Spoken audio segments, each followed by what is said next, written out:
మాజీ ముఖ్యమంత్రి Kalvakuntla చంద్రశేఖరరావుకు phone tapping కేసులో సిట్ నోటీసులు జారీ చేసి విచారణకు పిలవటాన్ని నిరసిస్తూ భద్రాద్రి కొత్తగూడెం జిల్లాలోని బీఆర్ఎస్ పార్టీ ఆధ్వర్యంలో నిరసన ర్యాలీ నిర్వహించారు. కొత్తగూడెం మార్కెట్ యార్డు నుంచి ప్రారంభమైన నిరసన ర్యాలీలో ఎంపీ వద్దిరాజు రవిచంద్ర, మాజీ ఎమ్మెల్యే వనమ వెంకటేశ్వరరావు తదితర బీఆర్ఎస్ నాయకులు, కార్యకర్తలు పాల్గొన్నారు.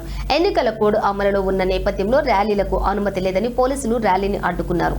అయితే రోడ్లపై ధర్నాలు చేయమని, ఎటువంటి ఇబ్బందులు కలిగించమని, శాంతియుత బైక్ ర్యాలీ మాత్రమే నిర్వహిస్తామని ఎంపీ వద్దిరాజు రవిచంద్ర కొత్తగూడెం డీఎస్పీ ఆదినారాయణకు విజ్ఞప్తి చేయడంతో పోలీసులు ర్యాలీకి అనుమతించారు. ఈ సందర్భంగా ఎంపీ వద్దిరాజు రవిచంద్ర మాట్లాడుతూ 2024లో ఫోన్ ట్యాపింగ్ కేసు నమోదు చేసిన ప్రభుత్వం 2 సంవత్సరాల పాటు సైలెంట్ గా ఉందని, హరీష్ రావు బొగ్గు స్కామ్లను బయటపెట్టడంతో కాంగ్రెస్ ప్రభుత్వం పతన భయంతో ప్రతీకార చర్యలకు పాల్పడుతోందని ఆరోపించారు.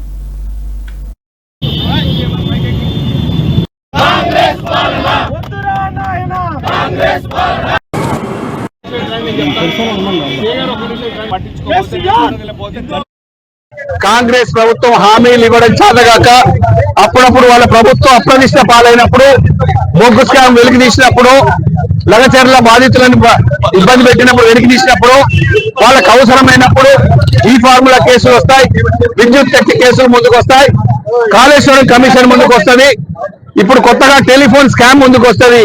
ఇవన్నీ రాష్ట్ర భద్రతలో పోలీసు విభాగం వాళ్ళు చేసే పనులు తప్ప ఒక ముఖ్యమంత్రి, ఒక వర్కింగ్ ప్రెసిడెంట్, ఒక మంత్రులు చేయాల్సింది చేసే ప్రక్రియ కాదు ఇది.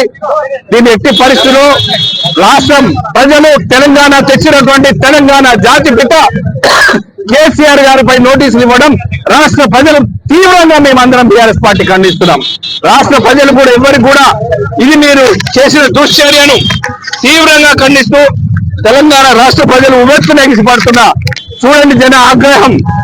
ఎవరు పిలవకుండా ఇంత పెద్ద ఎత్తున స్వచ్ఛందంగా తరలి వచ్చిన మా పార్టీ సైనికులకు పేరున కృతజ్ఞతలు చెప్తూ ఇది మీరు వెనక్కి తీసుకోవాల్సిన చర్య.